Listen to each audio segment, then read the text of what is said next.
अब रुक करते हैं लालिया का। थाना मोहम्मद वाला की हदूद में नॉन स्टॉप डकैती की वारदातें थमने का नाम ही नहीं ले रही। थाना मोहम्मद वाला के इलाका ठट्ठी बाला राजा में तारीख की बड़ी डकैती। थाना मोहम्मद वाला की हदूद में आए रोज़ चोरी और डकैती की वारदातों में इजाफा। अवाम परेशान, लोगों का जानो माल का तहफ़्फ़ुज़ दाव पर लग गया।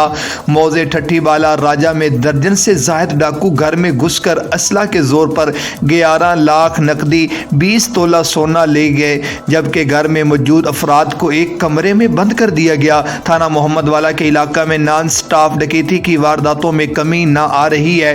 पुलिस मुल्ज़मान को गिरफ्तार करने में नाकाम। लोगों ने एहतजाज करते हुए DPO चन्योट से मुतालबा करते हुए कहा कि मुल्ज़मान को फौरी गिरफ्तार किया जाए। रिपोर्ट कर रहे थे हमारे नुमाइंदा हारून अब्बास।